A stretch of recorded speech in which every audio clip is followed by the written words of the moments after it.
চৌধুরী মশাইয়ের আজ ধুমধাম করে শ্রাদ্ধা অনুষ্ঠান আয়োজিত হচ্ছে। ওনার স্ত্রী রাগিনী দেবী এবং একমাত্র ছেলে প্রকাশ চৌধুরী ও পুত্রবধূ মালা দেবী নিমন্ত্রিতদের আতিথেয়তা ও আজকের দিনের নানান কর্মের মধ্যে ব্যস্ত। চৌধুরী মশাইয়ের 8 বছরের ছোট্ট নাতনি ওরফে মিঠাইয়ের বড়ই মন খারাপ আজ। তার দাদু ভাইকে সে বড়ই মনে করছে। দাদু ভাই তো ছিলেন তার সবচেয়ে কাছের মানুষ এবং প্রিয় বন্ধু।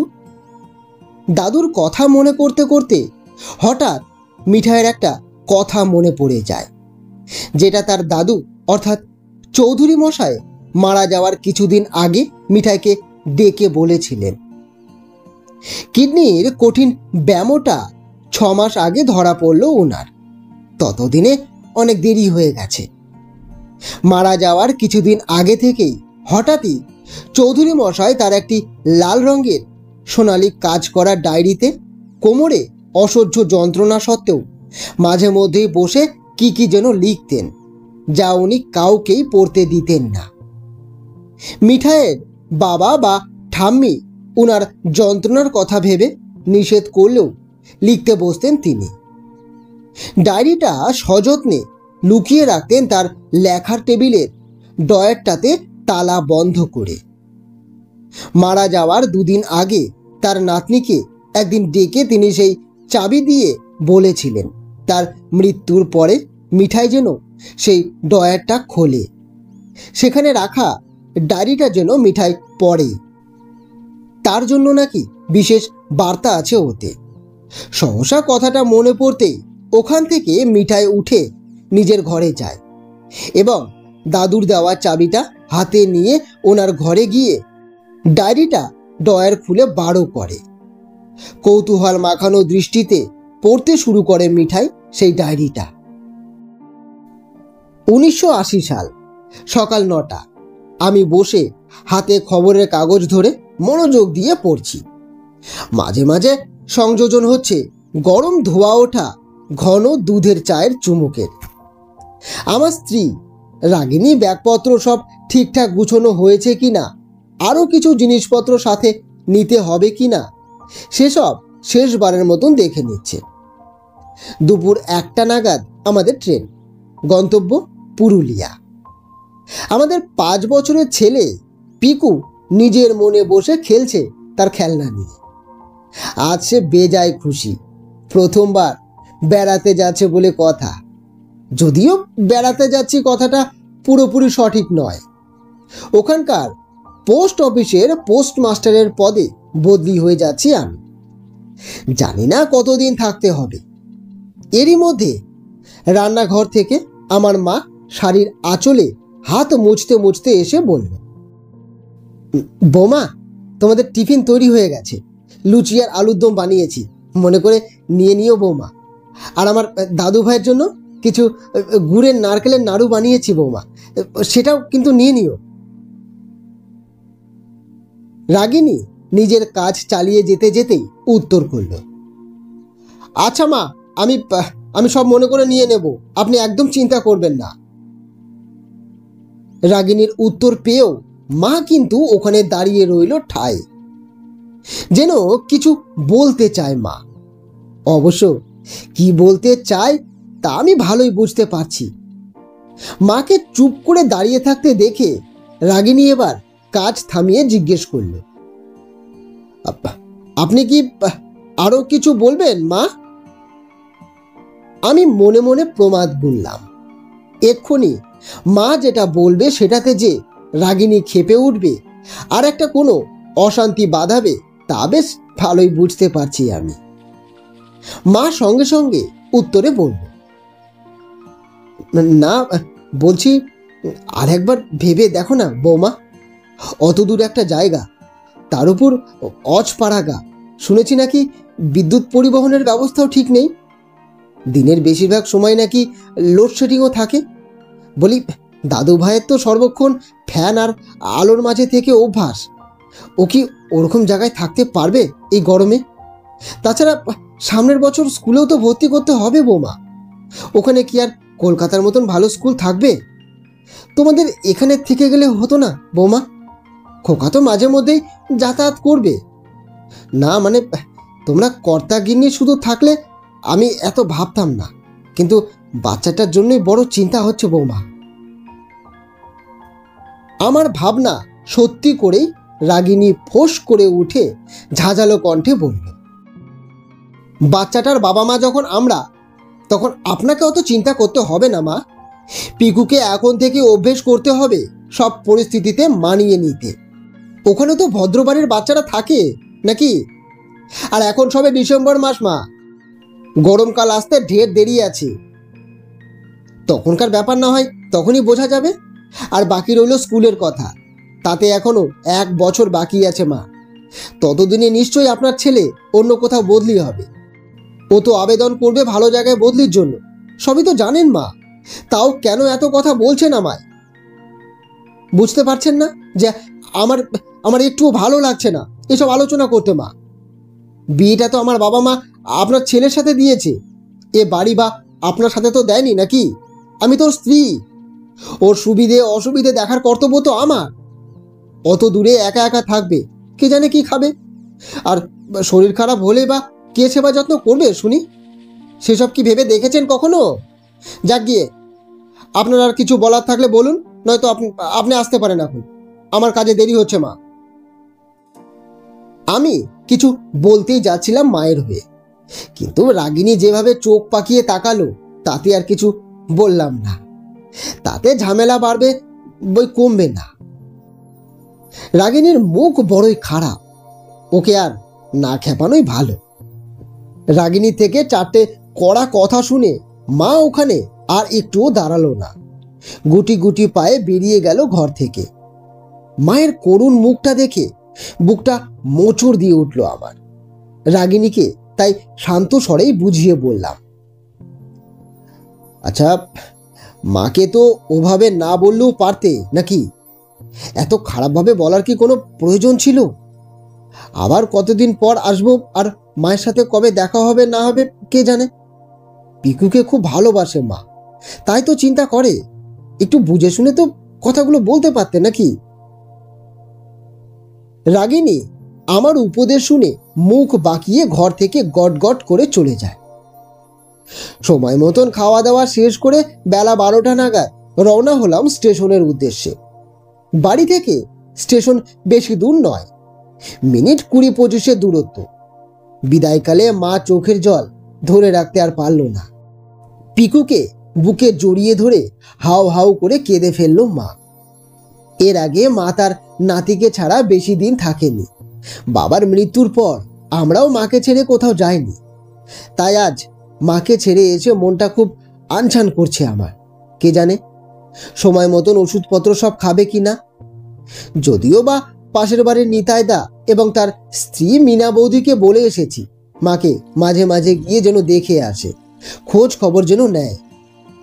ওরা আমাদের পরিবারের সদস্যর মতোই। ঈশ্বর করুক যেন মা ঠিকঠাক থাকে, একা থাকাটাকে তাড়াতাড়ি অভ্যেসে পরিণত করে ফেলতে পারে। মুখে কিছু না বললেও রাগিনীর উপর বেশ রাগী হচ্ছে আমার সেবা যত্ন করা সবচেয়ে অজুহাত।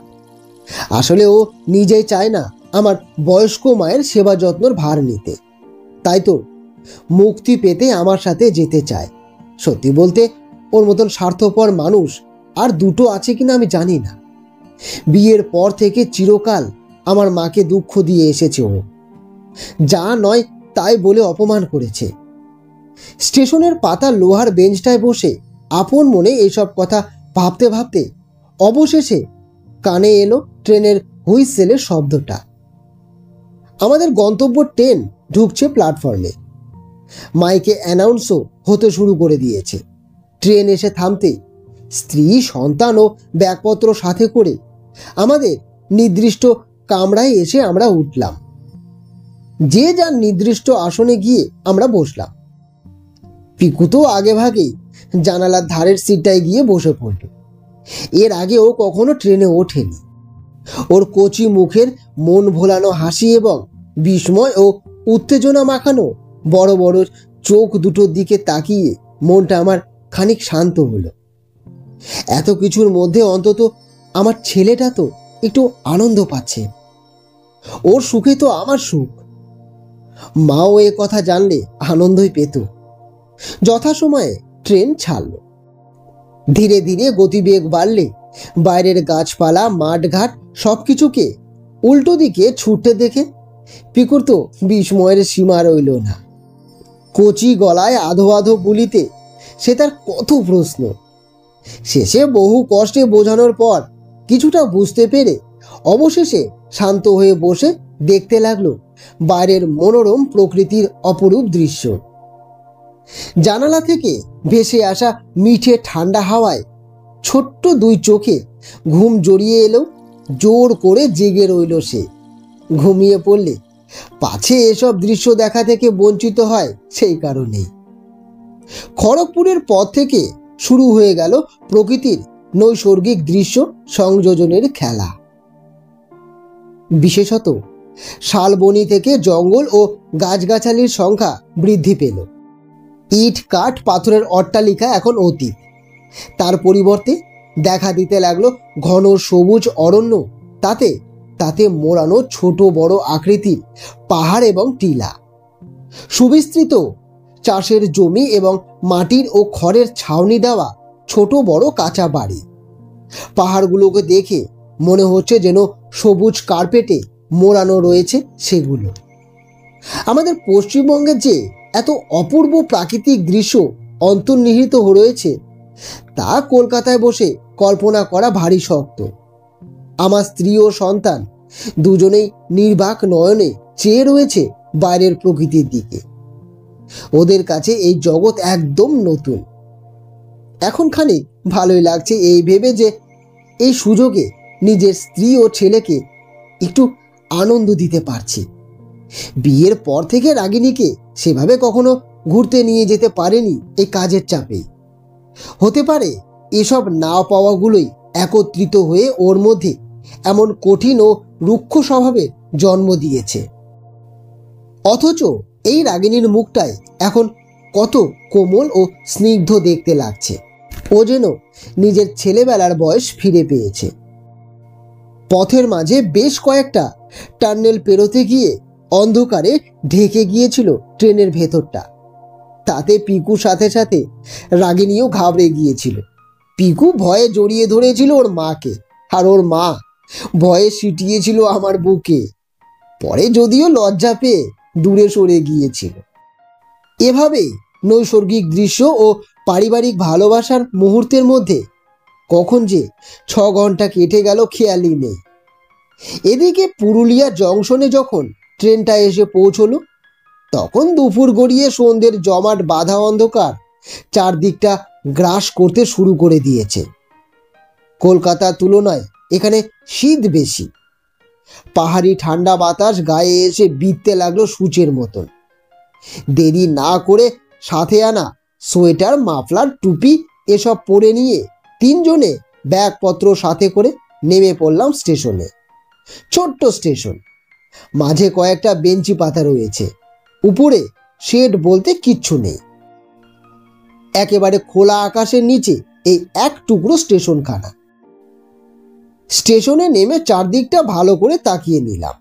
যথেষ্ট পরিমাণ আলোর ব্যবস্থা রয়েছে এখানে।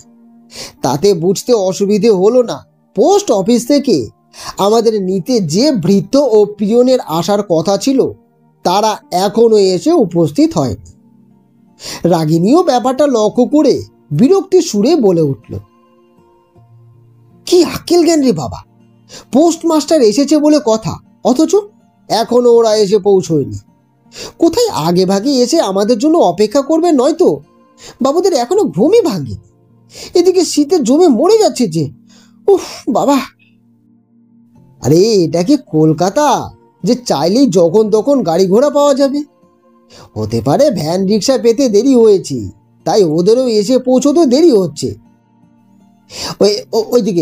ওইদিকে একটা চায়ের দোকান আছে, চলো ওখানে গিয়ে বরং দুজনে গরম গরম চা বিস্কুট খাই। পিকুকেও দুটো বিস্কুট আর চা দিয়ে খাইয়ে দাও, এতে আমাদের শরীরটাও কিছুটা গরম হবে এবং ততক্ষণে দেখবে ওরাও চলে এসেছে নিতে আমাদের। চলো চলো। আমার কথায় রাগিনী একেবারে রাজি হয়ে গেল। চটপট চায়ের দোকানে গিয়ে দুটো ভার চা ও বেশ কয়েকটা বিস্কুট নিয়ে বেঞ্চে বসে খেতে শুরু করে দিলাম আমরা। সত্যি সত্যি শরীরে খানিক উত্তাপ ফিরে এলো। ইতিমধ্যেই দেখলাম দূর থেকে একজন কম বয়সী ছেলে এবং বেটে মতন একজন বৃদ্ধ কিন্তু শক্তপোক্ত ভৃত্যগোছের লোক আমাদের দিকে জোর কদমে হেঁটে আসছে। বুঝতে পারলাম এরাই তারা যাদের আমাদের নিতে আসার কথা ছিল। ওরা দুজন কাছে এলে কম বয়সী ছেলেটি নমস্কার জানিয়ে প্রথম বলল, আগে নমস্কার স্যার। নমস্কার ম্যাডাম, নমস্কার। আমি প্রতাপ পাল, আর এ হলো শ্যামাচরণ। শ্যাম কাকা বলে ডাকি সবাই। আসলে একটু দেরি হয়ে গেল স্যার, তার জন্য ক্ষমা প্রার্থী। আসলে বেরোনোর কিছু আগেই আমার বাবার শরীরটা হঠাৎ খারাপ হয়ে গেল। বয়স্ক মানুষ তো, নিত্যদিন অসুস্থতা লেগেই থাকে। বাবাকে ওষুধপত্র দিয়ে একটু সুস্থ করে তবে বেরোতে পারলাম, এই আর কি। তাই তাই এই দেরিটা হলো স্যার। আচ্ছা বলছি, আপনাদের আসতে কোনো অসুবিধা হয়নি তো? রাগিনী কিছু কড়া ভাষায় বলার আগে আমি সহাস্যই উত্তর করলাম, আরে না না, তেমন কোনো অসুবিধা হয়নি। তবে এখানে ঠান্ডাটা অনেকটাই বেশি কলকাতার তুলনায়, সেটাতেই প্রাথমিক একটু কষ্ট হয়েছে, এই আর কি। কিন্তু এই চা খেয়ে একদম ঠিক লাগছে। আচ্ছা, তোমার বাবা ঠিক আছেন তো এখন? ডাক্তার দেখিয়েছো তো ওনাকে? প্রতাপ আশ্বস্ত কণ্ঠেই বলল, হ্যাঁ হ্যাঁ, বাবা এখন একদম ঠিক আছে। ডাক্তারবাবু দেওয়া ওষুধগুলো খাইয়ে এসেছি। পেটের ব্যামোতে বাবা বেশি একটু অসুস্থ হয়ে থাকেন। আপনারা আসুন না, আসুন আসুন আসুন, আমাদের সঙ্গে আসুন। স্টেশনের বাইরে ভ্যান গাড়ি দাঁড়িয়ে আছে, আর বেশি দেরি করা উচিত হবে না। রাতে বুনো হাতি বা ওই চিতাবাঘ বেরোয় পথে, দেখছেন না চারদিকে কেমন ওই মানুষজন কমে আসছে। এখানে রাত 8টার পর কেউ আর পথে পা রাখার সাহস করে না। হাতি ও চিতাবাঘের কথা শুনে উত্তেজনায় পিকুর চোখ দুটো জল জল করে উঠল। মাফ করবেন বাবু, একটা কথা বলছি, কিছু মনে করবেন না। আপনার এখানে খোকা বাবুকে নিয়ে আসা উচিত হয়নি। আমি যদি আগে জানতাম আপনি এইটুকু একটা বাচ্চাকে সঙ্গে আনছেন, তবে প্রথমেই পত্র পাঠিয়ে আপনাকে না করে দিতাম। এখন ভগবান বাঁচালে হয়। আমি ভীষণ অবাক হলাম তার কথাগুলো শুনে। তবে প্রশ্ন করার আগে প্রতাপ ধমক দিয়ে বলে উঠল, আহ, কি হচ্ছে কি কাকা? কেন এসব বলছো এখন? এত কথা না বলে স্যারের মালপত্রগুলো ওই মাথায় চাপিয়ে ভ্যান গাড়িতে লোড করো দেখি। কথায় কথায় রাত তো হচ্ছে নাকি? বৃদ্ধ শ্যাম কাকা আর কোনো কথা না বলে জোয়ান মানুষের মতন মালপত্র সব মাথায় ও কাঁধে চাপিয়ে স্টেশনের বাইরের পথে পা বাড়ালো। আমি প্রতাপকে জিজ্ঞেস করলাম, আচ্ছা কি কি হয়েছে ভাই বলো তো? শ্যাম কাকা এমনটা কেন বলল? এখানে কি বাচ্চাদের নিয়ে আসা বারণ নাকি? কোনো ভয়ঙ্কর রোগ ব্যাধি হচ্ছে নাকি বাচ্চাদের? প্রতাপ প্রশ্নগুলো হেসে উড়িয়ে দিয়ে বলল, আরে আরে না না স্যার, সেসব কিছুই নেই। শ্যাম কাকার বয়স হয়েছে, এরকম অনেক কিছুই ভুলভাল বকে। তেমন কিছু হলে তো আমি আপনাকে জানাতাম স্যার। আসলে এখানে বন্য জীবজন্তু রাতের বেলা বেরোয় তো, চারদিকে জঙ্গল তো দেখতেই তো পাচ্ছে। ছোট বাচ্চা যদি একা একা কোথাও চলে যায় আর বিপদে পড়ে, তার জন্য শ্যাম কাকা অমনটা বলল। আপনি শুধু আপনার ছেলেকে একটু চোখে চোখে রাখবেন। দিনে দুপুরে বা রাত্রে কখনোই একলা বাড়ির বাইরে ছাড়বেন না, তাহলেই হবে। এখন চলুন তো, চলুন। সত্যি কিন্তু এবার দেরি হয়ে যাচ্ছে স্যার। প্রতাপের কথা শুনে আমি এবং রাগিনী নিশ্চিন্ত হয়ে পিকুকে নিয়ে স্টেশনের বাইরে বেরোলাম এবং ভ্যান গাড়িতে চেপে বসলাম। মোট দুটো ভ্যান গাড়ি, যার একটাতে আমরা তিনজনে বসলাম এবং অপরটাতে মালপত্র সমেত প্রতাপ এবং শ্যাম কাকা বসল। দুটোই চলতে শুরু করলো। আগে আগে চলছে আমাদের ভ্যান গাড়িটা, পেছনে আছে ওরা। বড়ই শুনশান এই পথ, গা ছমছম করছে সেটা বলাই বাহুল্য। হবে নাই বা কেন? একে তো পথে আমরা এই কজন ছাড়া আর একটা মানুষও নেই, এমনকি রাস্তায় একটা কুকুর অবধিও নেই। তার উপর পথের একধারে পাহাড় ও জঙ্গল এবং অন্য ধারে চাষের জমি ধু ধু প্রান্তর। ক্ষেতের মাঝে মাঝে কয়েকটা কাকতাড়ুয়া পেতের মতন দাঁড়িয়ে রয়েছে। চারিদিকটা ঝিঝি পোকা এবং আরো কত জঙ্গলি পোকামাকড়ের আওয়াজে মুখরিত হয়ে আছে। এই পথ পিচ দিয়ে মোড়া হলেও বেশ কয়েক জায়গায় ভেঙে চুরে গর্ত তৈরি হয়েছে, যার মধ্যে চাকা পড়তেই ভীষণভাবে দুলে উঠছে ভ্যান গাড়ি দুটো। বড় শীত এখানে, হাতের আঙ্গুল চেটো এবং মুখের যে অংশ কাপড়ে আবৃত নেই সেখানে ঠান্ডা বাতাস হুল ফুটিয়ে যাচ্ছে প্রতি মুহূর্তে। পিকু ভয়ে তার মায়ের কোলে সিটিয়ে আছে। রাগিনীও ভয়ে মুখে কোনো কথা কইছে না। ভ্যান গাড়িগুলো সাধারণের তুলনায় একটু দ্রুত বেগেই চলেছে, তার কারণ আর বলে দিতে হয় না। এরই মধ্যে একটা ব্যাপার লক্ষ্য করে একটু তাজ্জব হলাম আমি। যখন থেকে ভ্যানে উঠেছি তখন থেকে দেখছি ভ্যান চালক পিকুকে আড়ে আড়ে দেখছে। ছোট্ট বাচ্চাকে লোকে যেভাবে ভালোবেসে দেখে, এ দেখা তেমন দেখা নয়। এ দেখার মধ্যে রয়েছে কেমন এক রহস্য। আমি আর চুপ করে থাকতে না পেরে গম্ভীর গলায় চালককে জিজ্ঞেস করেই ফেললাম, এই ভাই, তুমি আমার ছেলের দিকে এমনভাবে দেখছো কেন জানতে পারি? হ্যাঁ, কিছু কি বলতে চাও? চালক একটু গলা ঝেড়ে নিয়ে ধীর কণ্ঠে উত্তর দিল, আগে আগে বাবু, এখানে আসার আগে একটু খোঁজ খবর নিয়েছিলেন তো নাকি? না মানে আপনার এইটুকু ছেলেকে এখানে এনেছেন কি না, তাই আর কি জিজ্ঞেস করছি। আমি একটু যেন বিরক্ত হয়ে বললাম, হ্যাঁ হ্যাঁ জানি, বনের জীবজন্তুর ভয় তো, সে কথা আমাকে আমার সহকর্মী আগে বলেছে। এখানে এসে শুনলাম সে কথা আমি। তবে এতে এত ভয় পাওয়ার কিছু নেই। শহরে থেকে মানুষ আমাদের ছেলে, ওখানে বাচ্চাদের আমরা বাড়ির বাইরে রাখি না গাড়ি ঘোড়া এবং ছেলে ধরার ভয়ে। আমাদের সাথে বেরোয়, আবার আমাদের সাথে ফেরে বাচ্চারা। তাই এখানেও যে একলা ছেড়ে দেব না ওকে, তার বলার অপেক্ষা রাখে না। আমার কথায় ভ্যান চালক বেশ বিস্মিত হল এবং আবারও প্রশ্ন করল, মানে শুধু এটুকুই বলেছে আপনার সহকর্মী আপনাকে? আর কিছু বলেনি বাবু? মানে আসল বিপদের কথাটা? আমি কথাটা শুনে কেমন এক রহস্যের গন্ধ আমি পেলাম, তাই পাল্টা প্রশ্ন করতেও দেরি করলাম না। কি আসল কথা? খুলে বলো দেখি, কি আসল কথা? চালক অমনি কথা ঘুরিয়ে দিয়ে বলল, ও ও কিছু নয় বাবু, আমি যে নেশার ঘরে কি বলতে কি বলে ফেলি খেয়ালই থাকে না। সারাদিন অবশ্য গাড়ি চালাই তো, তাই একটু ওই পেটে না ঢাললে চলে না। এই বলেই চুপ হয়ে গেল। আমার কিন্তু ওর শেষের কথাগুলো খুব একটা বিশ্বাস হলো না। কিছু একটা বলতে চেয়েছিল ও, কিন্তু বলতে পারল না। আমার ছেলেকে নিয়ে শ্যাম কাকা বা চালকের কেন এত চিন্তা, কেন এত সতর্কীকরণ, তা এবার সত্যি আমায় ভাবাচ্ছে।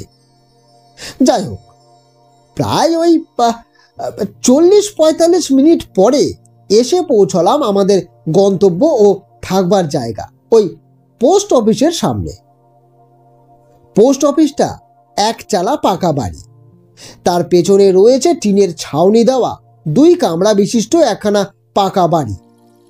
সেখানেই আমাদের থাকবার ব্যবস্থা করা হয়েছে সরকারের পক্ষ থেকে। প্রতাপী দুটো ভ্যান গাড়ির টাকা মিটিয়ে দিল।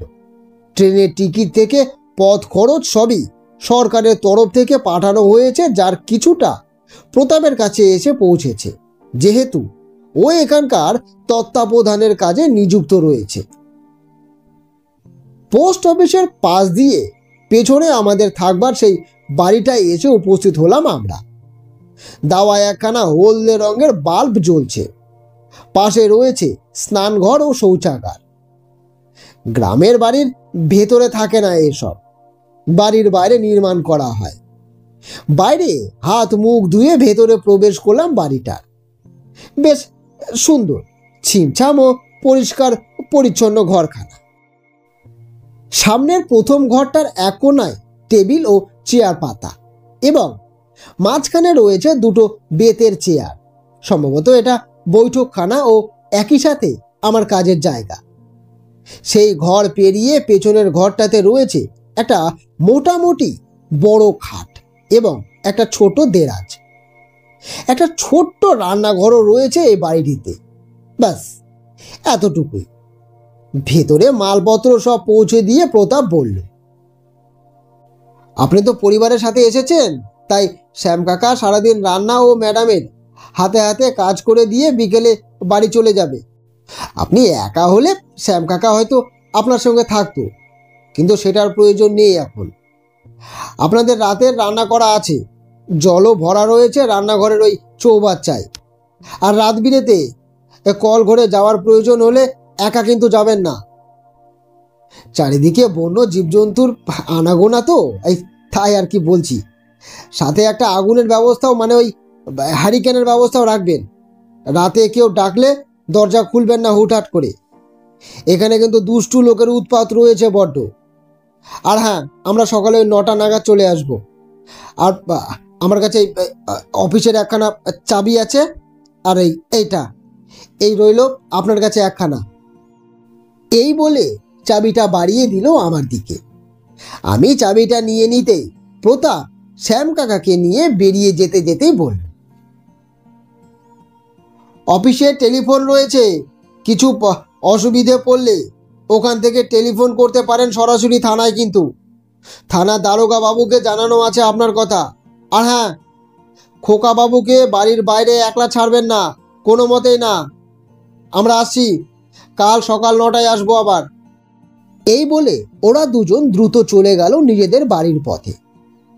আমরাও আর দেরি না করে খাওয়া দাওয়ার পর্ব মিটিয়ে বিছানায় গায়ে এলিয়ে দিলাম। সারাদিনের পথশ্রমে ঘুম আসতে আর বেশিক্ষণ লাগলো না। প্রথম রাত গভীর ঘুমে কাটলো নির্বিঘ্নে। পরের দিন সকাল থেকে শুরু হয়ে গেল আমার ব্যস্ত কর্মজীবন। সারাদিন আমার কাজের মধ্যে দিয়েই কাটলো। দীর্ঘদিন এখানে পোস্টমাস্টারের অনুপস্থিতিতে বহু কাজ বাকি পড়ে রয়েছে। নতুন পোস্টমাস্টার আসার খবর পেয়ে গ্রামের লোকজন টাকা জমা করতে বা জমানো টাকা তুলতে আসতে আরম্ভ করলো তারা সকলেই। অনেকেই আবার খুশি হয়ে সাথে করে উপহার স্বরূপ এনেছে বাড়িতে বানানো নলের গুড়, খই, মুরকি, নাড়ু, গরু দুধের সন্দেশ, পিঠে পুলি, আরও কত কি। এখানকার মানুষজন খেটে খাওয়া এবং গরিব হলেও তাদের হৃদয়ের উদারতা বিশ্বের তাবর তাবর ধনী ব্যক্তিদের সম্পদের পরিমাণকেও হার মানায়। দুপুরে টিফিন টাইমে বাড়িতে খেতে গিয়ে দেখলাম গিন্নি বেশ জমিয়ে পঞ্চব্যঞ্জন রান্না করেছে। খাসির মাংস, কাতলা মাছের কালিয়া, সোনা মুগের ডাল, 3 রকমের ভাজা, আম সত্ত্বের চাটনি এবং পায়েস। কলকাতায় এত পদ রান্না তো দূর, এমনকি রান্নাঘরে সেভাবে খুন্তিও নাড়তে দেখিনি রাগিনীকে কোনোদিন। এতদিন মাই রান্না বান্না করে এসেছে। রাগিনী কেটে বেটে দেওয়ার কাজই করে এসেছে বরাবর। আমি তাই চটপট হাত ধুয়ে খেতে বসে হাসি মুখে ওকে প্রশ্ন করলাম,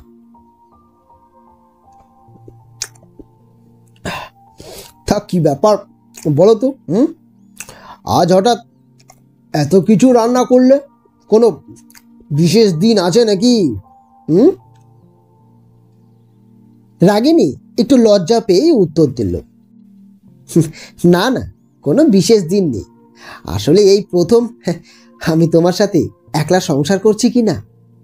আমি তো এখন এখানকার একমাত্র কর্ত্রী, তাই খুব জমিয়ে সংসার করতে ইচ্ছে করছে গো। তাছাড়া এখানকার প্রকৃতি ও পরিবেশ এত এত অসম্ভব সুন্দর যে জানালার বাইরে তাকালেই সব খাটনি ভুলে যায়। ইচ্ছে করছে যেন সারা জীবন এখানেই থেকে যায়। আচ্ছা শোনো না, বলছি তুমি আর অন্য জায়গায় বদলির জন্য আবেদন করো না, এখানে তো বেশ আছি আমরা। ওর কথাগুলোর মধ্যে খানিক স্বার্থপরতা লুকিয়ে থাকলেও রাগিনী যে মন দিয়ে সংসার করতে চাইছে, আমাদের নিয়ে নতুনভাবে জীবন শুরু করতে চাইছে, এতেই আমি শান্তি ও আনন্দ দুটোই অনুভব করছি। মাও শুনলে খুশি হবে যে অবশেষে তার একমাত্র পুত্রবধূ সংসারে থিতু হয়েছে এবং দায়িত্ব ও কর্তব্য বুঝে নিতে চাইছে। এসবের মাঝে খাবারগুলোর প্রতিটা স্বাদ আমি নিয়েছি। সত্যি বলতে এর আগে কখনো জানবার সুযোগই পাইনি যে মেয়েটা এত অপূর্ব রান্না করে, ঠিক যেন মায়ের হাতের রান্নার মতন। বুঝতে পারলাম ও এতদিন মাকে দেখে দেখে সব শিখে নিয়েছে, কিন্তু কখনো প্রকাশ করেনি। যাই হোক, খাওয়া দাওয়া শেষ করে শোয়ার ঘরে গেলাম পিকুকে দেখতে। রাগিনী বলেছিল ওকে খাইয়ে ঘুম পাড়িয়ে দিয়েছে। এদিকে সন্তানের মুখটা না দেখে কাজে যেতে ইচ্ছে করলো না বলে দেখা করতে এলাম আমি। কিন্তু এ কি, এসে দেখি ও ঘরের কোথাও নেই। রাগিনীকে ডাকতেই ও হন্তদন্ত হয়ে ছুটে এসে বলল, আমি তো পিকুকে এখানে ঘুম পাড়িয়ে শুয়ে গিয়েছিলাম, তাহলে মনে হয় ও ও কল ঘরে গেছে। সেই মতো আমরা দুজনেই ছুটে গেলাম কল ঘরের দিকে, কিন্তু না, সেখানেও পিকুকে কোথাও দেখতে পেলাম না। কল ঘরের কাছে যে কলপাটটা, সেখানে বসে বাসন মাজছিল শ্যাম কাকা। আমাদের অস্থিরভাবে কিছু খুঁজতে দেখে সে প্রশ্ন করল, কি হয়েছে বাবু, কাকে কাকে খুঁজছেন? আমরা পিকুকে কোথাও খুঁজে না পাওয়ার কথা জানাতেই শ্যাম কাকা বিস্ফারিত চোখের সাথে উত্তেজনা মিশ্রিত কণ্ঠে বলে উঠল, এবারও কি একই ঘটনা পুনরাবৃত্তি হবে? ঈশ্বর, ঈশ্বর, এ তুমি কি করলে ঈশ্বর? আমি এবারে রাগের সাথে প্রশ্ন করলাম, কাল থেকে তোমরা কি লুকোচ্ছ বলো তো? কি রহস্য লুকিয়ে রয়েছে এখানে? কোথায় আমার ছেলে? কি জেনেও চুপ করে আছো তোমরা? বলো, দয়া করে আমায় বলো। আমার ছেলেটার কোনো বিপদ হওয়ার আগে সবটা খুলে বলো আমায়।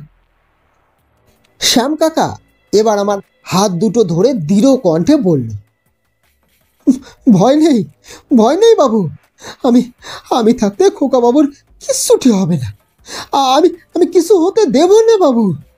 আসুন আসুন দেখি, আমার সাথে আসুন আসুন আসুন আসুন। এই বলে দৌড় দিল পোস্ট অফিসের পেছনের জঙ্গলের দিকে।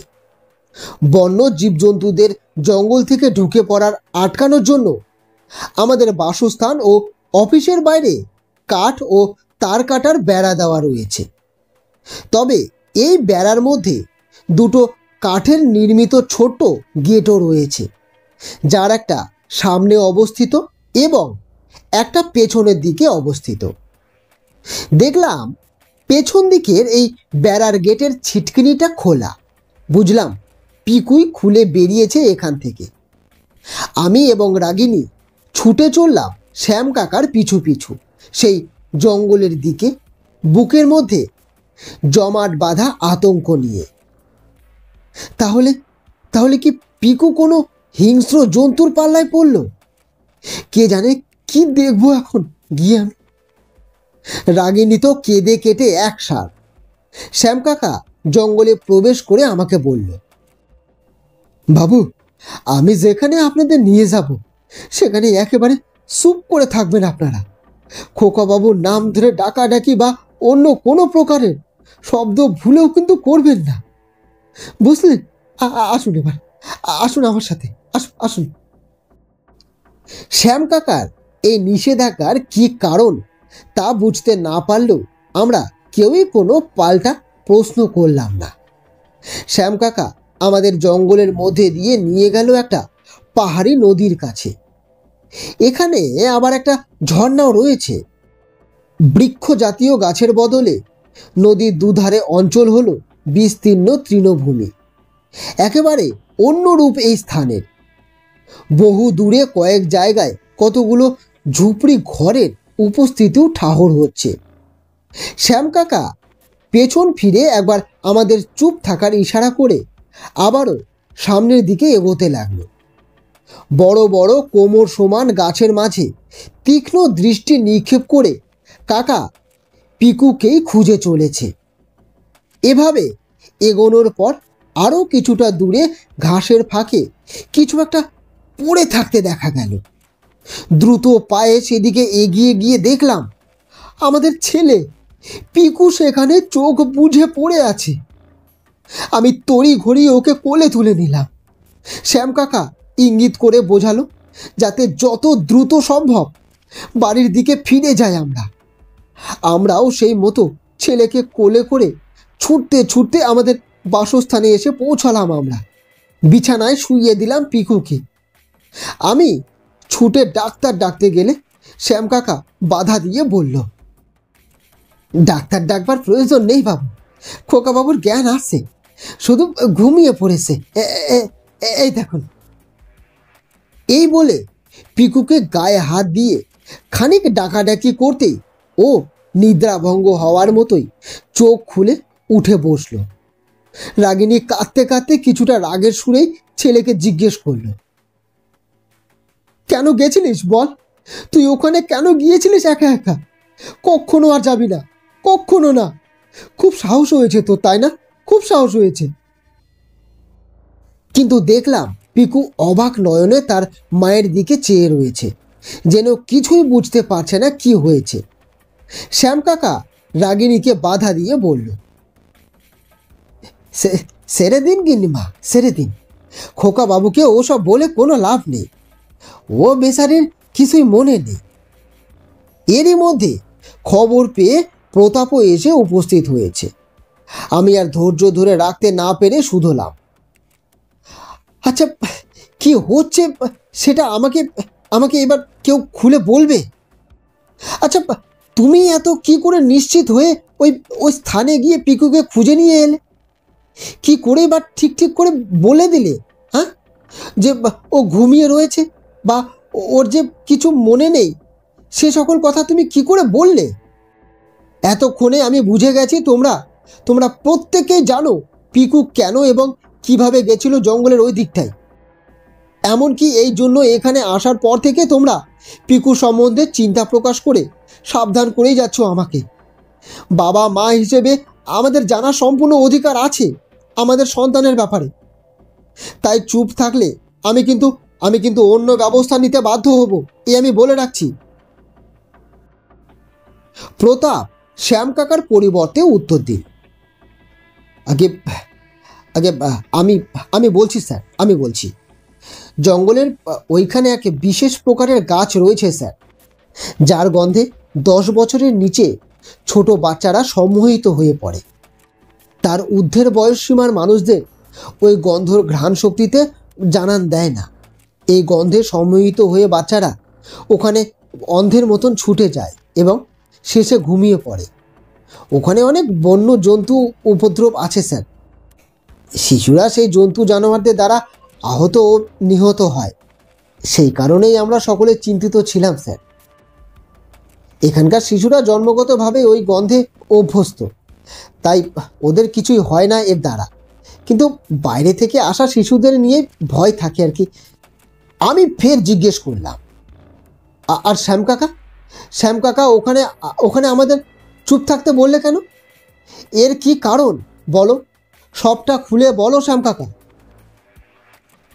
এবারও প্রতাপ উত্তর স্বরূপ বলল, আসলে ওখানে কিছু দূরে রয়েছে আদিবাসী সাঁওতালদের বাসস্থান।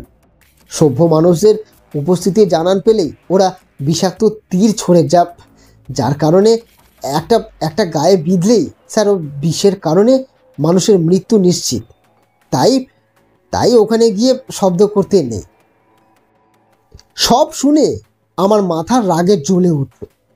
প্রতাপ এবং শ্যাম কাকাকে চারটে কড়া কথা শুনিয়ে দিলাম আমি। ওরা আমাদের এ সকল তথ্য না জানিয়ে খুবই অন্যায় করেছে। এতে আমাদের সন্তানের নিরাপত্তার দিক বিঘ্নিত হচ্ছে। আমার ধমক খেয়ে ওরা দুজনেই কাচুমাচু মুখ করে সেখান থেকে চলে গেলে রাগিনীকে আমি বললাম, দেখলে দেখলে তো, ঠিক এই কারণেই এরকম বন জঙ্গলে ঘেরা জায়গায় তোমাদের নিয়ে আসতে চাইছিলাম না। মাও তোমায় সেটাই বোঝাতে চেয়েছিল। ঈশ্বরের অশেষ কৃপা যে পিকুকে আমরা সুস্থ অবস্থায় খুঁজে পেয়েছি, নয়তো অনেক বড় বিপদ হতে পারত। এবার থেকে ছেলেকে সবসময় দেখে রেখো। বাড়ির কোনো কাজ তোমাকে আর করতে হবে না, ওসব শ্যাম কাকা সামলে নেবেখন। তোমার কাজ শুধু আমাদের ছেলেকে নিরাপদ রাখা। রাগিনী এই প্রথম বিনা বাক্য ব্যয়ে আমার কথা লক্ষ্মীমন্ত মেয়ের মতন মেনে নিল। ভেবেছিলাম এই ঘটনার পর বিপদ না কাটলেও অন্তত ছেলেকে সুরক্ষিত আমি রাখতে পারবো। কিন্তু কে জানতো এ ঘটনা তো সবে সূত্রপাত ছিল আমাদের পিকুর জীবনের কালো আধারে। সেই রাতে খাওয়া দাওয়া সেরে তিনজনে শুয়েছি। রাত তখন কটা হবে জানি না। হঠাৎ একটা ফিসফিসানির শব্দে আমার ঘুমটা ভেঙে গেল। চোখ খুলে যেটা ঠাহর হলো তা হলো এই যে পিকু আমাদের মাঝে শুয়ে নেই। রাত বিরেতে লোডশেডিং হয়ে যায় বলে ঘরের কোণে একটা লণ্ঠন মিটমিট করে জ্বলছিল। ওটার হালকা আলোতেই চারদিকে চোখ ঘুরিয়ে দেখতে লাগলাম আমি। তখনই এক জায়গায় গিয়ে আমার দৃষ্টি আটকে গেল। দেখলাম আমাদের বিছানা থেকে কিছুটা দূরে বাড়ির পেছনের দিকে যে জানালাটা রয়েছে সেটার কপাট দুটো হাট করে খোলা, এবং পিকু গড়াতগুলো ধরে দাঁড়িয়ে বাইরে কারো সাথে ফিসফিস করে কথা বলছে। জানালার বাইরে কে দাঁড়িয়ে রয়েছে তা ভালো করে দেখতেই বুঝতে পারলাম একটা জমাট বাঁধা মানব আকৃতির কালো ছায়া। এর বাইরে আর কিছু চোখে ধরা পড়ছে না। আমি ধমকে সুরে জোরে ডাক দিয়ে বললাম, আরে আরে এই পিকু, আরে কার সাথে কথা বলছিস তুই এত রাত্রে? কে ওখানে? বলার সাথে সাথে পিকু একটু যেন কেঁপে উঠে আমার দিকে পেছন ফিরে চাইল, এবং জানালার বাইরে ওই ছায়াটাও মুহূর্তের মধ্যেই সরে গেল। আমি টর্চটা নিয়ে তৎক্ষণাৎ বিছানা ছেড়ে উঠে জানালার বাইরে আলো ফেলে দেখতে লাগলাম। কিন্তু কি আশ্চর্য, কাউকেই দেখতে পেলাম না। এরই মধ্যে রাগিনী উঠে পড়েছে ঘুম থেকে। চোখ কচলাতে কচলাতে আমাদের দিকে তাকিয়ে জিজ্ঞেস করলো, কি হলো? এত রাত্রে তোমরা বাপ ছেলেতে মিলে কি করছো গো? আরে জানালার সামনে দাঁড়িয়ে কি করছো তোমরা? উফ, কি শীত করছে! জানালার কপাট দুটো খুলেছো কেন? বন্ধ করো এক্ষুনি।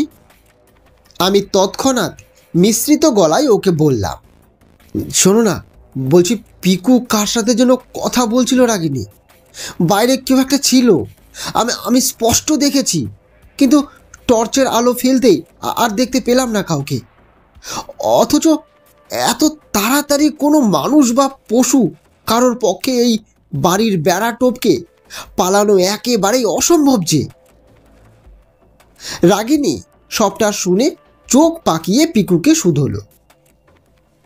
কিরে পিকু, বাবা কি বলছে এসব? কার সাথে কথা বলছিলিস তুই এত রাত্রে? কে সে? সত্যি করে বল দেখি। পিকু থতমত খেয়ে উত্তর করল, কই, কেউ না তো। আমি তো এমনি এমনি নিজের সাথে কথা বলছিলাম মা, ছড়া কাটছিলাম, ঘুম আসছিল না তো তাই। পিকুর কথায় রাগিনী আশ্বস্ত হয়ে বলল, হো, এই ব্যাপার, সে তো ঠিক আছে সোনা, কিন্তু এত রাতে যে জানালা খুলতে নেই। এখানে জঙ্গলের পশুদের খুব উৎপাত বাবা, আর কখনো এমন করবে না, ঠিক আছে?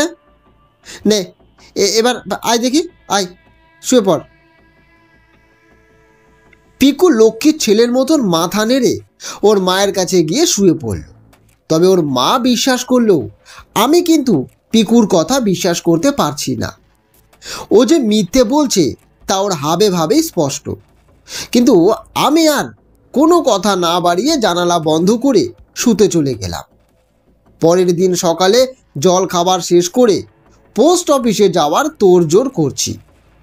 রাগিনী গেছে ছেলেকে ঘুম থেকে তুলতে, যেমনটা ও প্রতিদিনই করে। এমন সময় ঘর থেকে রাগিনীর আত্মচিৎকার ভেসে এলো। ওগো ওগো, শুনছো? পিকু যে ঘুম থেকে উঠছে না, কোনো সাড়া শব্দ করছে না। কথাটা শুনেই বুকের ভেতরটা আমার শূন্য হয়ে গেল। দৌড়ে ঘরের ভেতরে গিয়ে পিকুর গায়ে হাত দিয়ে যা দেখলাম তাতে আমার চোখ কপালে উঠল। ওর একরত্তি শরীরটা যে আগুনের মতন গরম। থার্মোমিটার দিয়ে জ্বর মাপতেই আরেক ধাক্কা খেলাম আমি। তাপমাত্রা 105 ডিগ্রি ছাড়িয়ে গেছে। আমি আর কোনো দিকে না তাকিয়ে ওর মাকে ছেলের মাথায় জলপট্টি দিতে বলে সোজা ছুট দিলাম রাস্তায়। দূর থেকে দেখি শ্যাম কাকা আসছে। আজ তার আসতে একটু দেরি হয়েছে। আমাকে হন্তদন্ত হয়ে হেঁটে আসতে দেখে কাছে এসে সে প্রশ্ন করল, কি হলো বাবু, আপনি কোথায় যাচ্ছেন ছুটতে ছুটতে এই সাত সকালে? খোকা বাবু গিন্নিমা সবাই ঠিকঠাক আছেন তো নাকি? আমি হাঁপাতে হাঁপাতেই বললাম, পিকুর প্রচণ্ড জ্বর কাকা, জ্ঞান হারিয়েছে। এক্ষুনি ডাক্তার ডাকতে হবে যে, নয়তো নয়তো আমার ছেলেটাকে। কথা শেষ করতে পারলাম না, হাও হাও করে কেঁদে উঠলাম আমি। শ্যাম কাকা আমায় সান্ত্বনা দেওয়ার চেষ্টা করেই বলতে লাগলো, আহা, কিছু হবে না খোকা বাবুর, আপনি বাড়ি যান, আমি এক্ষুনি ডাক্তারবাবুকে নিয়ে হাজির হচ্ছি। যান যান, বাড়ি যান, বাড়ি যান। এই বলেই সে ওখান থেকে দৌড় দিল। আমিও বাড়ি ফিরে এলাম। এসে দেখি পিকু তখনও জ্বরে বেহুশ হয়ে পড়ে আছে। তাপমাত্রা মেপে দেখলাম তা বিন্দু মাত্রও কমেনি। কিছুক্ষণের মধ্যেই এখানকার সবচেয়ে ভালো ডাক্তার এসে উপস্থিত হলেন শ্যাম কাকার সঙ্গে। প্রায় 3 ঘন্টার প্রচেষ্টার অবশেষে উনি জ্বর কমাতে সক্ষম হলেন পিকুর। তবে কি কারণে এমন ভয়ঙ্কর জ্বরের উৎপত্তি তা উনি নিশ্চিত করে কিছুই বলতে পারলেন না। ঠান্ডা লাগার নাকি কোনো লক্ষণই নেই পিকুর, বুকেও কফ জমে নেই। ওষুধপত্র দিয়ে উনি চলেও গেলেন। আমি আর রাগিনী মনে করলাম বুঝি রাতে জানালার ধারে অতক্ষণ ঠান্ডা বাতাস গায়ে লাগার ফলেই পিকুর জ্বর এসেছে। তবে ডাক্তারবাবু আশ্বস্ত করে গেলেন যে আর জ্বর আসবে না। কিন্তু দুপুর পর্যন্ত ছেলে সুস্থ থাকলেও বিকেলের পর থেকে আবার বাড়তে লাগলো গায়ের তাপমাত্রা এবং সেই সাথে বাড়ল জ্বরের ঘোরে ভুলভাল বকা। ছেলেটা সমানে কী সব বকেই চলেছে। ও আমায় ডাকছে, ছেড়ে দাও আমায়, আমি যাব, যেতে হবে আমায়, ও যে ডাকছে, যাব আমি, আমাকে ছেড়ে দাও তোমরা। শুধু এই সব ভুলভাল বকেই চলেছে। কে ডাকছে, কোথায় যাবে তার মাথা মুন্ডু কিছুই বুঝতে পারলাম না আমি। এদিকে আবার ডাক্তারবাবুকে খবর দেওয়া হলে উনিও এলেন। এসে পিকুকে পরীক্ষা করে বিষণ্ণ মুখে জানিয়েও দিলেন, মাফ করবেন আমাকে, আমি বুঝতে পারছি না রোগীর কেন এমন জ্বর আসছে বারে বারে। জ্বর কী কারণে আসছে তা জানতে হলে ওকে শহরের হাসপাতালে ভর্তি করতে হবে। ওখানে রক্ত পরীক্ষা করলে তবেই জানা যাবে এর কারণ কি। এই রোগীকে কিন্তু বাড়িতে রাখা একদম ঠিক হবে না। আপনি যত দ্রুত সম্ভব ওকে শহরে নিয়ে যাওয়ার ব্যবস্থা করুন। এই বলে উনি চলে গেলেন। ডাক্তারবাবু তো বলে গেলেন শহরে নিয়ে যেতে, কিন্তু এত রাত্রে এই গন্ড গ্রামে গাড়ি পায় কোথায়? গরুর গাড়ি বা সাইকেল ভ্যান গাড়ি ছাড়া আর কোনো যানবাহন পাওয়া যাবে না এইখানে এত রাত্রে।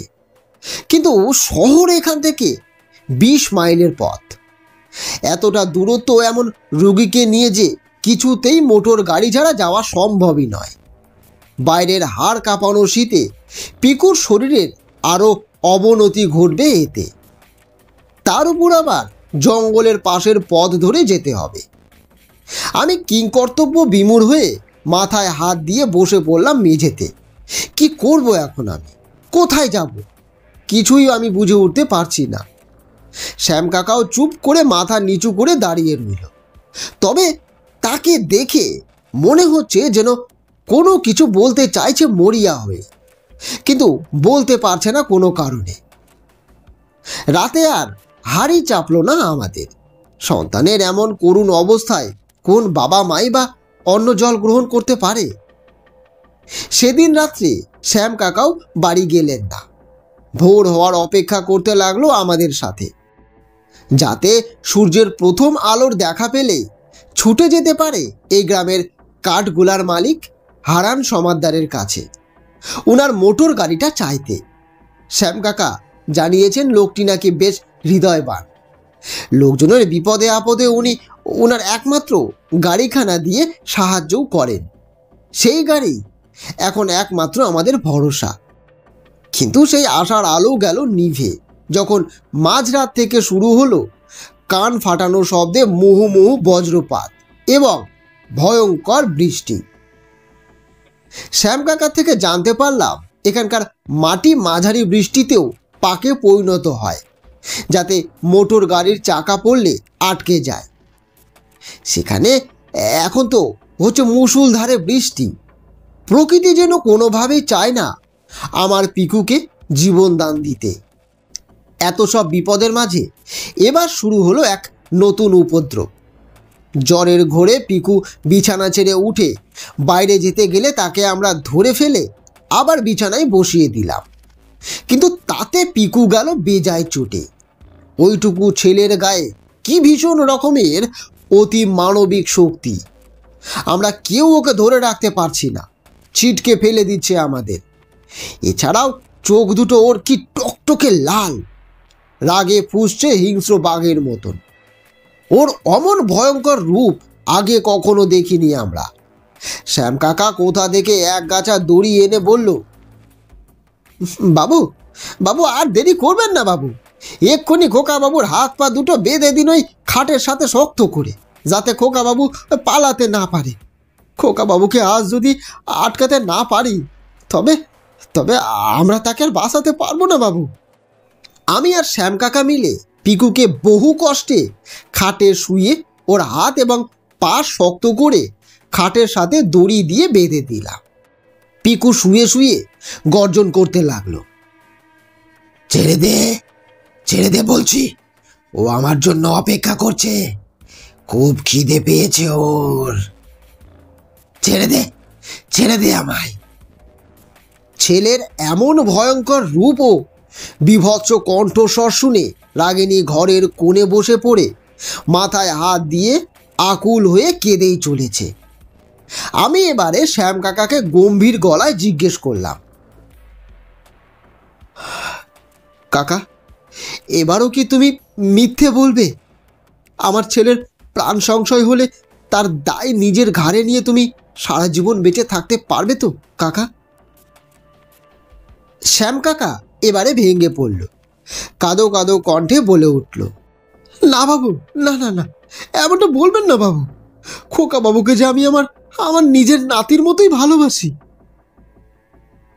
উপর মহল থেকে আপনার এখানে বদলি হয়ে আসার খবরের সাথে সাথে এখানকার প্রত্যেক কর্মচারীকে কড়াভাবে নির্দেশ দেওয়া হয়েছিল যেন এখানকার আসল সত্য সম্পর্কে আপনাকে না জানানো হয় বাবু। তাই তো প্রতাপ দাদা বাবু আমাকে বারবার করে বলে দিয়েছিলেন আপনাদের এখানকার কোনো কথা যেন না জানাই আমি। তাহলে নাকি সরকারি অফিসের নির্দেশ ভঙ্গের কারণে ওনার চাকরি চলে যাবে, আর সেটা হলে বয়স্ক এবং অসুস্থ বাবা মাকে নিয়ে উনি পড়বেন অথই জলে।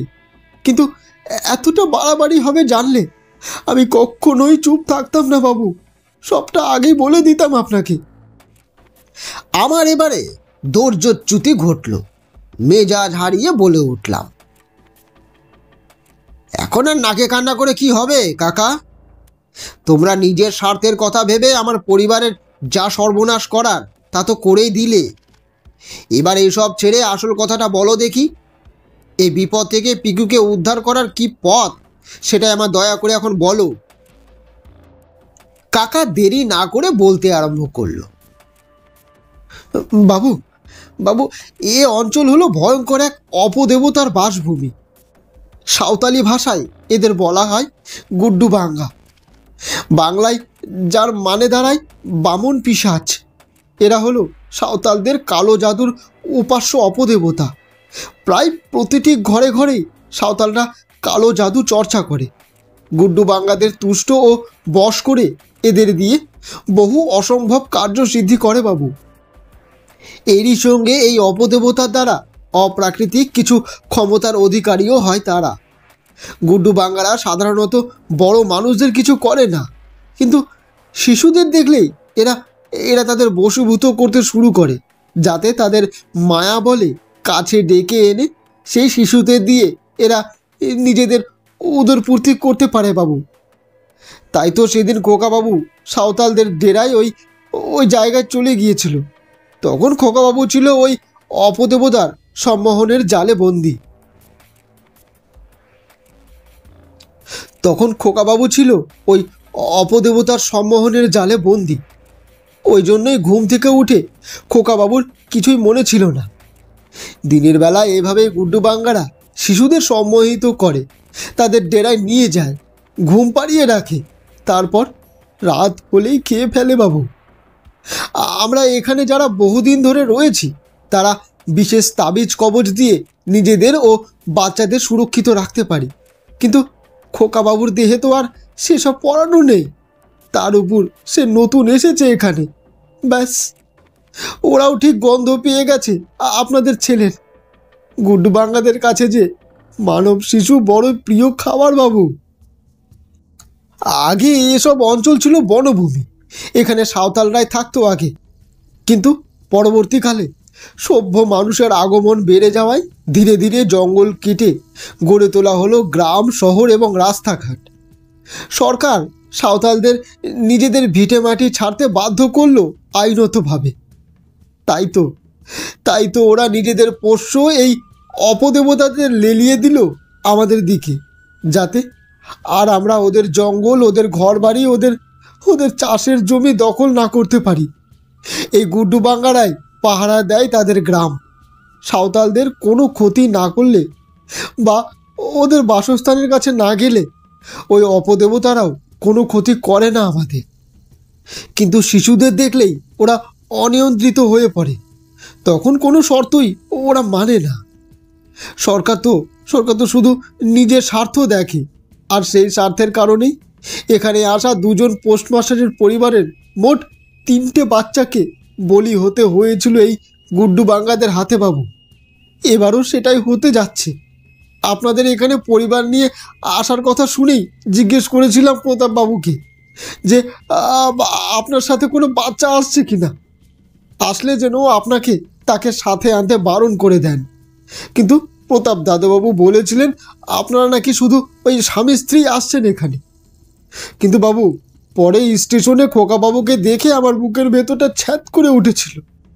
স্পষ্ট বুঝেছিলাম এবারও একই ঘটনার পুনরাবৃত্তি ঘটবে। হলেও তাই। তবে আমি আপনাকে কথা দিচ্ছি বাবু, আমি থাকতে খোকাবাবুর কোনো ক্ষতি হতে দেব না, আর কোনো শিশুর প্রাণহানি ঘটতে দেব না বাবু। আমি সব শুনে মাটিতে ধপ করে বসে ব্যঙ্গাত্মক হাসি হেসে বললাম, ক্ষতি হতে দেবে না বলছো কাকা? তা বেশ, কিন্তু ক্ষতি তো হয়েই গেল শেষমেশ। এই কথাগুলো যদি কালকেও বলতে, তাহলেও আমি আমার ছেলেটাকে বাঁচাতে পারতাম। সব শেষ হয়ে গেল আমার কাকা, সব শেষ। এখন শুধু চেয়ে চেয়ে ওর শেষ যাত্রা দেখব, কিন্তু বাবা হয়ে কিছু করতে পারবো না, কিচ্ছু না। শ্যাম কাকা আমারই কাছে মাটিতে বসে পড়ে আশার আলো জুগিয়ে বলে উঠল, এখনো দেরি হয়নি বাবু, উপায় আছে। এখনো উপায় আছে খোকাবাবুকে রক্ষা করার। ওই গুড্ডু বাঙ্গারা, ওই সাঁওতালদের পোষ্য, তারা যদি নিয়ন্ত্রণ করে এবং নিষেধ করে কোনো কাজ করতে, তবে এই অপদেবতারা সেই কাজ করতে পারে না। আপনাকে আর আমাকে শুধু এখন সাঁওতালদের ওই গ্রামে আবার যেতে হবে বাবু। তাদের কাছে গিয়ে যদি হাতে পায়ে ধরি, তবে গুড্ডু বাঙ্গারদের তারা আটকাতে পারে খোকাবাবুর অনর্থ করতে। তবে তবে এ কাজ মোটেও সহজ হবে না বাবু। এই নিশুতি রাতে এমন বর্ষা বাদলার জঙ্গলের পথে প্রচুর বিপদ লুকিয়ে আছে। সেসব পেরিয়েও নিস্তার নেই। রাতের বেলা সাঁওতালদের ওই বাসভূমি হয়ে ওঠে ভূত পেতেদের আখড়া বাবু। যে কোনো মুহূর্তে এই একটু অসতর্ক হলেই তেনাদের বা ওই গুড্ডু বাঙ্গাদের হাতে আমাদের বিভৎস মৃত্যু হতে পারে। আপনি আপনি পারবেন তো বাবু? আপনি পারবেন? সব শুনে আমি উঠে দাঁড়িয়ে আত্মবিশ্বাস ভরা কণ্ঠে উত্তর দিলাম, পারতে যে আমাকে হবেই শ্যাম কাকা। শোনো বলছি, রাগিনী, তুমি ছেলেকে দেখো যেন কিছুতেই বাঁধন খুলে ও বেরোতে না পারে। আমি যাচ্ছি ছেলের জীবন ফিরিয়ে আনতে। এই বলে আমরা দুজনে হাতে দুটো টর্চ, দুটো লাঠি এবং বর্ষাতি নিয়ে বেরিয়ে পড়লাম বাড়ির পেছনের জঙ্গলের পথে। ঘন অরণ্যের মধ্যে বৃষ্টির বেগ খানিক কম বলেই মনে হচ্ছে, যদিও মুষলধারে বৃষ্টি হয়েই চলেছে গত 2 ঘন্টা ধরে। এত বৃষ্টিতে জায়গায় জায়গায় পাক তৈরি হয়েছে। কোথাও যাচ্ছে পা আটকে, তো কোথাও যাচ্ছে পা পিছলে। জোরে হাঁটা সম্ভব হচ্ছে না। বড় বড় বৃক্ষ ও ঝোপের আড়াল থেকে হিংস্র জীবজন্তুর গর্জন কানে আসছে। এখানে বুনে হাতি ও চিতাবাঘের বড় উপদ্রব।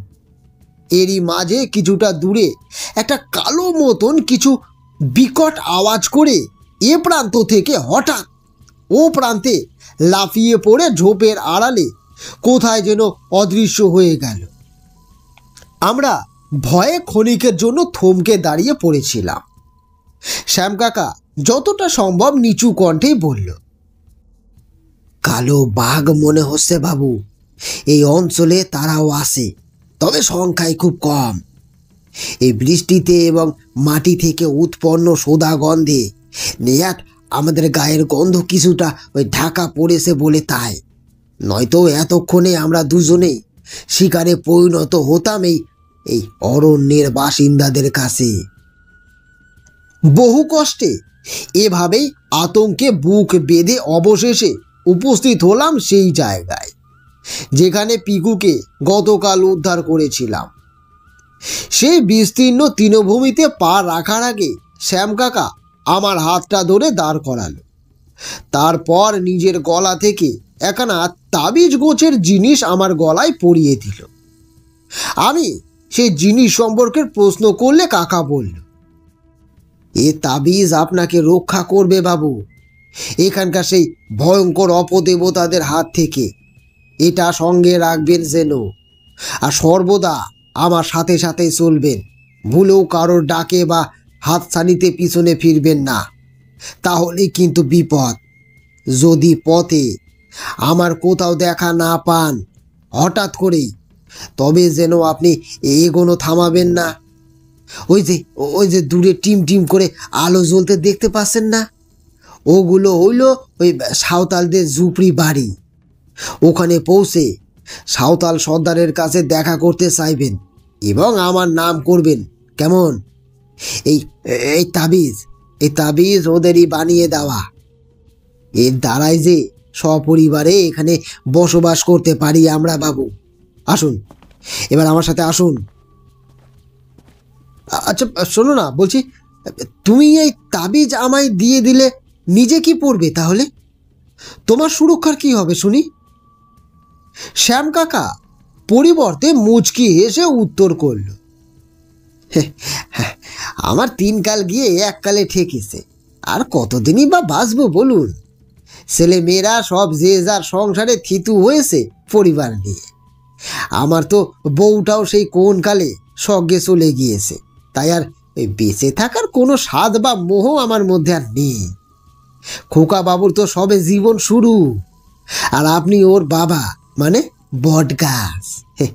আপনি না থাকলে খোকা বাবুর কি হবে ভেবে দেখেছেন? চলুন, এবার চলুন, আর দেরি করা উচিত হবে না। এই বলে সে আমার হাতটা ধরে টর্চ দুটো নিভিয়ে প্রবেশ করলো সেই তৃণরাশির মধ্যে। এখন বৃষ্টিটা ধরে এসেছে। আকাশের চাঁদও আংশিক মুক্ত হতে পেরেছে ঘন মেঘের চাদরের আস্তরণ থেকে। সেই আলোয় চারদিকটা মোটামুটি স্পষ্টই দেখা যাচ্ছে। কোথাও কোনো উপদ্রব বা অস্বাভাবিক কিছু না দেখে মনে মনে একটু নিশ্চিন্ত হয়েছি। ঠিক এমন সময় খানিক দূরে পরিষ্কার নজরে এলো ঘাসের মধ্যে কেউ বা কারা যেন লুকোচুরি খেলছে। ঘাসের সারি কেবলই নড়ে চড়ে উঠছে এবং সরসর করে শব্দ হচ্ছে। আমরা থমকে দাঁড়িয়ে পড়লাম, আর এক পাও এগোনোর যেন শক্তি নেই আমার। শ্যাম কাকা আমার কানের কাছে ভয়ার্ত কণ্ঠে ফিসফিস করে বলে উঠল, বাবু, তিনারা এসে গেছেন। আমি যেমনটা বলছি ঠিক তেমনটাই করবেন, কিন্তু একটু ভুল হলেই কিন্তু সব শেষ হয়ে যাবে বাবু। আমি মাথা নেড়ে অভয় দিতে শ্যাম কাকা আবারও বলল, ঠিক আছে, তবে এখান থেকে আপনাকে এবার একাই যেতে হবে বাবু। শুধু টর্চটা জ্বালাবেন না, চাঁদের আলোয় নিঃশব্দে এগিয়ে যান। আপনার গলায় যে তাবিজ আছে তার জন্য কেউ আপনাকে ছুতে পর্যন্ত পারবে না বাবু, তাই কোনো ভয় নেই। যান যান যান বাবু, আপনি নির্ভয়ে এগিয়ে যান, পেছনে ফিরে তাকাবেন না, যান। আমি সবিস্ময়ে উদ্বিগ্ন হয়ে প্রশ্ন করলাম, আর তুমি তুমি যাবে না আমার সাথে? এই প্রশ্ন শোনা মাত্রই কেমন এক রহস্যময় হাসি খেলে গেল শ্যাম কাকার ঠোঁটে। এরপর আমায় চমকে দিয়ে জোরে জোরে পা শব্দ করতে করতে ছুটতে লাগলো পাশে বহমান পাথুরে ওই নদীটির দিকে। সঙ্গে সঙ্গে লক্ষ্য করলাম ঘাসের মধ্যে থেকে ছোট ছোট উলঙ্গ একদল শিশু বেরিয়ে শ্যাম কাকার পিছু পিছু ছুটে চলল ভীষণ গতিবেগে। কিন্তু ঘাসের আড়াল থেকে বেরোনোর পর তাদের সম্পূর্ণ চেহারা যখন স্পষ্ট হলো, তখন তা দেখে আমার সর্বাঙ্গে ভয়ের হিমের স্রোত বয়ে গেল। এদের দৈর্ঘ্য 3 থেকে 4 বছরের শিশুদের মতন হলেও এরা যে কেউ শিশু নয়। শিশু তো দূরের কথা, এমনকি এরা কেউ মানুষই নয়। চাঁদের আলোয় বুঝতে পারলাম এদের গায়ের বর্ণ মিশমিশে কালো, যেমনটা কোনো মানুষের হয় না। কাঠ কয়লাকেও এরা হার মানাবে এই কালো বর্ণের গাঢ়ত্ব। মাথায় কারো একটুও চুল নেই, একেবারে চকচকে টাক। তারই সঙ্গে মাথার আকৃতি অসম্ভব রকমের বড় এবং পেছনের অংশ বেশ উঁচু। বাদুড়ের মতন বড় ও খাড়া খাড়া কান, মুখ ভর্তি তীরের ফলার মতন অজস্র দাঁত, চোখ দুটো যেন লাল আলোর 2 গোলা। প্রত্যেকের গলায় ও কোমরে রয়েছে ছোট ছোট মানব হাত পায়ের অস্থি নির্মিত মালা। এগুলো যে মানুষের শিশুর হাড় বই অন্য কিছু নয় তা বেশ বুঝতে পারলাম আমি। তড়িতাহতের মতন এক জায়গায় দাঁড়িয়ে থেকে ওদের দেখছি। এমন সময় দেখলাম শ্যাম কাকা দৌড়তে দৌড়তে একটা পাথরে হোঁচট খেয়ে নদীর জলে পড়ে গেল। এই নদীতে হাঁটু সমানও জল নেই, তার উপর ছোট বড় পাথরে ঢাকা মেঝে। শ্যাম কাকা পড়ে গিয়ে তাই ভীষণ আহত হলো। তার মুখ দিয়ে বেরিয়ে এলো যন্ত্রণার করুণ চিৎকার। আর এই সুযোগ কাজে লাগিয়ে তার উপর হিংস্র সাপদের মতন ঝাঁপিয়ে পড়ল সেই গুড্ডু বাঙ্গার দল। নিজেদের ধারালো নখ ও দাঁতের সাহায্যে ছিঁড়িয়ে ফালা ফালা করে দিতে লাগলো শ্যাম কাকার দেহের চামড়া ও মাংসপেশি। নদীর জল হয়ে উঠল টকটকে লাল, যা বয়ে যেতে লাগলো দূর থেকে বহু দূর। কাকা প্রাণপণ চিৎকার করতে লাগলো। সেই ছোট আকৃতির ভয়ানক পিশাচের দল শ্যাম কাকার দেহের অঙ্গ প্রত্যঙ্গ খুবলে খাচ্ছে মহা আনন্দে। শেষে একটা পিশাচ তার গলা কামড়ে টুটি ছিঁড়ে নিলে কাকার গলার স্বর চিরকালের মতন স্তব্ধ হয়ে গেল। কিন্তু প্রতি মুহূর্তের যন্ত্রণায় তখনও ছটপট করে চলল তার আধ খাওয়া হাত পাগুলো।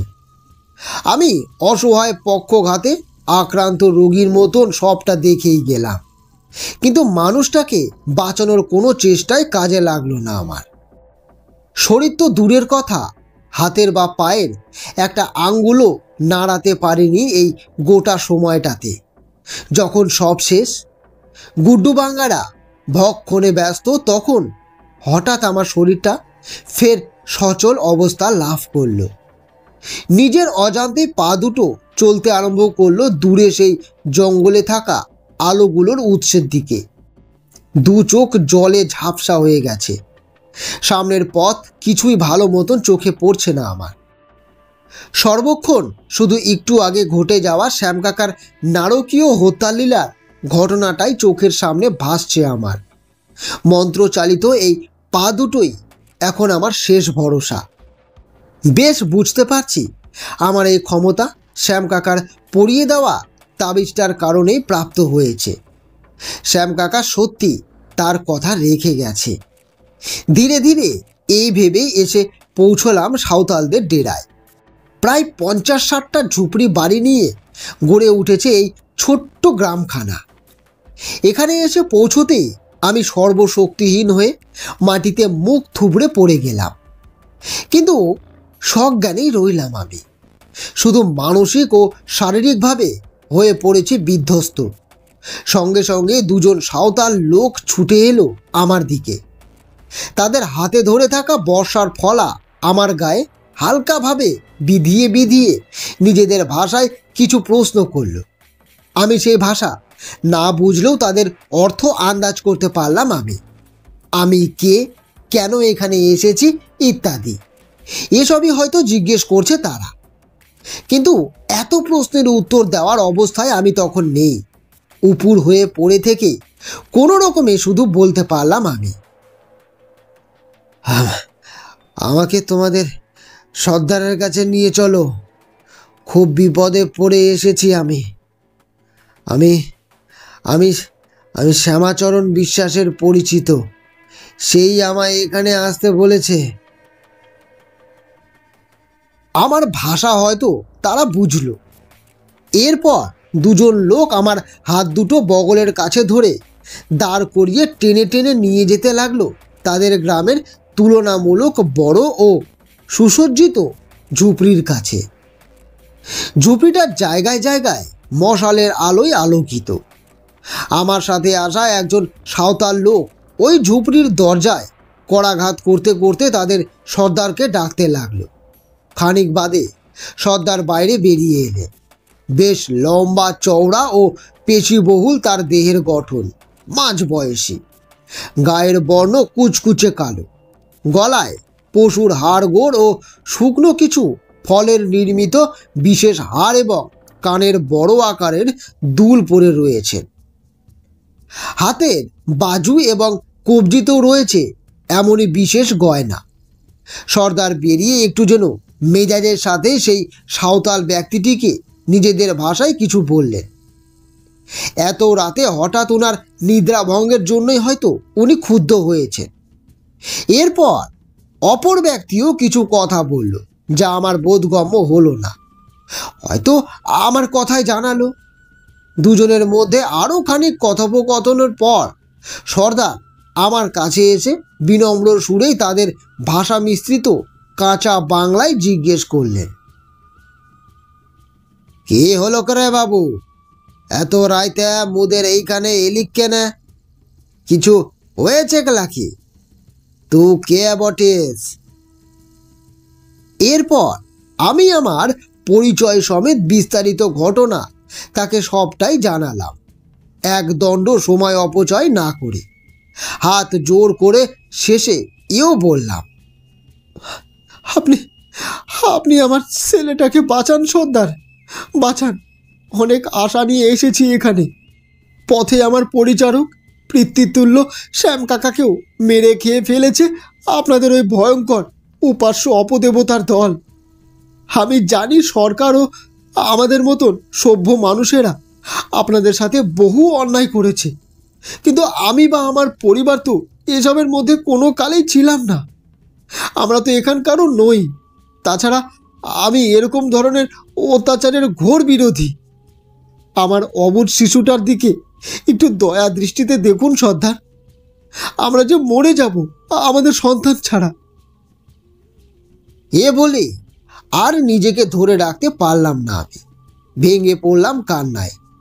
সর্দার আমার কাঁধে হাত রেখে সমবেদনা জানিয়ে বললেন, ভাবিস লাই বাবু, মো দেখতেছি কি করা যায়। তুহার ছিলাকে কিছু হতে দিব ক্লাই। মু বাপ বটে, তুহার কষ্ট মু ভালোই বুঝতে পারিছি। আয় দিকে আয়, মোর সঙ্গে আয়। এই বলে সর্দার আমাকে নিয়ে এলেন তাদের গ্রামের একেবারে শেষ প্রান্তে, জঙ্গল লাগোয়া এক স্থানে।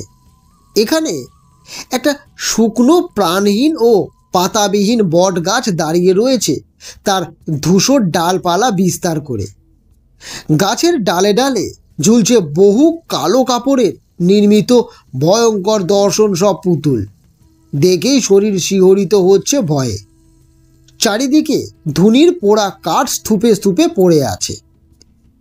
ছড়িয়ে ছিটিয়ে রয়েছে পশু ও মানুষের হাড়গোড় এবং নরকরটি। পোড়া কাঠ ও পচা দুর্গন্ধ ছাড়াও কেমন এক অদ্ভুত ঝাঁঝালো গন্ধ এই স্থানে। আমার সাথে সেই দুজন সাঁওতাল লোকও এসেছে। সর্দার আমার হাতে একটা কালো তাবিজ বেঁধে দিয়ে চোখ বুজে বিড়বিড় করে কিছু মন্ত্র বলে মাথা থেকে পা পর্যন্ত বেশ জোরে জোরে বার তিনেক ফু দিলেন। তারপর সতর্ক করে তিনি বললেন, মো তোহার ছেলের উপর থেকে গুড্ডু বাঙ্গাকে ফিরাই লিছি। অনেক কিছু দেখবি তুই, কিন্তু কোনো আওয়াজ করবি ক্লাই, পালাতেও যাবি ক্লাই। তুহার হাতে যে তাবিজ পড়াই দিছি উতে গুড্ডু বাঙ্গা তোকে দেখতেও পাবে ক্লাই। তুই কিছু না জানালো ও বুঝতেও পারবে ক্লাই। আর যদি বুঝতে পারে, একবার যদি বুঝতে পারে, তবে ও তুহার সাথে সাথে তুহার ছেলেকেও মারে ফেলবে। এই সরিষার বীজগুলো ধর। এলে এলে মো ইশারা করলে তুই এগুলাকে সুইরে মারবি গুড্ডু বাঙ্গার দিকে, তবেই তুহার ছেলেকে ও সাইডতে বাধ্য হবে। এরপর দেখলাম সাথে আসা দুজন লোক আমায় ওই স্থানে ছেড়ে দিয়ে চলে গেল এবং সর্দারও আগুন জ্বেলে তন্ত্রমন্ত্রের প্রক্রিয়া শুরু করলেন। খানিক বাদে দেখলাম আশপাশের ঝোপঝাড়গুলো সরসর করে কেমন দুলতে শুরু করলো। এদিকে কোথাও কোনো হাওয়া বাতাস নেই। হঠাৎ দেখি অনেক জোড়া চোখ ঝোপঝাড়ের আড়াল থেকে বিড়ালের মতন জল জল করছে। আমার সারা গায়ে কাঁটা দিয়ে উঠল। ইচ্ছে করলো পালিয়ে যেতে, কিন্তু সর্দারের সতর্কবাণী আমার কানে বাজতে লাগলো। চুপ করে কাঠ হয়ে সেখানেই দাঁড়িয়ে রইলাম আমি।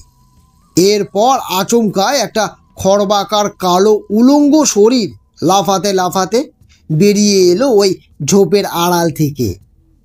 এ তো সেই ভয়ানক পিশাচের একজন যাদের আমি নদীর পাড়ে শ্যাম কাকাকে জীবন্ত চিবিয়ে খেতে দেখেছি।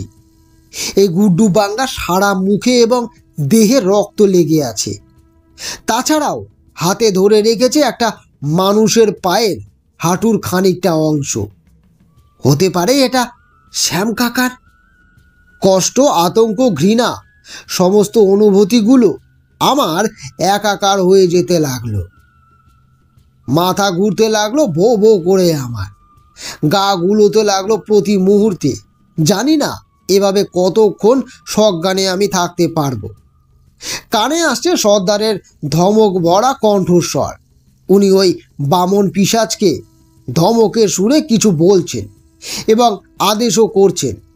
সর্দারের কথায় ওই গুড্ডু বাঙ্গা মিহি কানে তালা লাগানোর মতন স্বরে চেঁচামেচি করে প্রতিবাদ জানাচ্ছে প্রতি মুহূর্তে।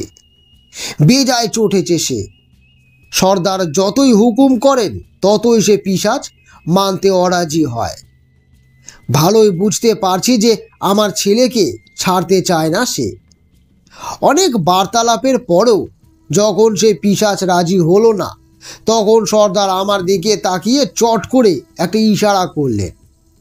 আমিও কিছু না ভেবেই সোজা ওই গুড্ডু বাঙ্গার দিকে ছুঁড়ে দিলাম আমার হাতে ধরে থাকা ওই মন্ত্রপুত কালো সর্ষেগুলো।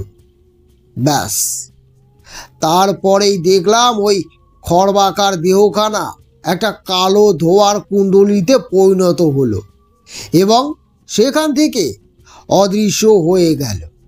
তারই সঙ্গে মিহি গলার একসাথে কিছু কোলাহল শুনতে পেলাম ওই ঝোপের আড়াল থেকে, যারা চেঁচামেচি করতে করতে আবারও জঙ্গলের ভেতর ছুটে গিয়ে কোথায় যেন বিলীন হয়ে গেল।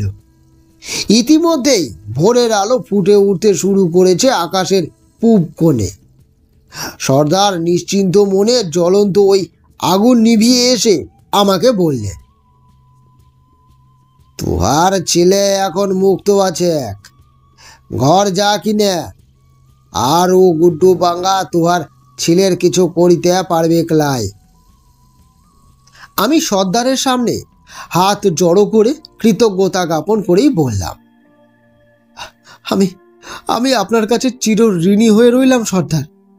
আপনি আমার সন্তানের নতুন জীবন দিলেন, সেই সঙ্গে আমাদেরও।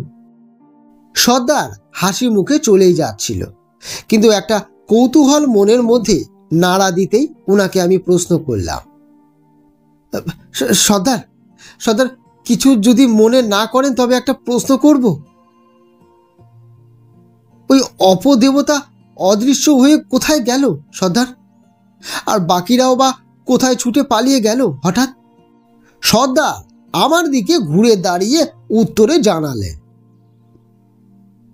তোর ছেলেকে যে সে গুড্ডু বাঙ্গা ধরে ক্লাই, ও মোর মতো ওদেরও সর্দার বটে, তাই তো সারিতে চাইছিল ক্লাই। তোর হাইতে যে সরিষার বিষ ছিল সেটা ছুটতে ওরা সবাই মুদের বস থেকে মুক্ত হইলাক। ওরা আর মুদের পোষা থাকল ক্লাই, কিন্তু ই ছাড়া আর কিছু করবাক ছিল ক্লাই। এটাই যে শেষ উপায়।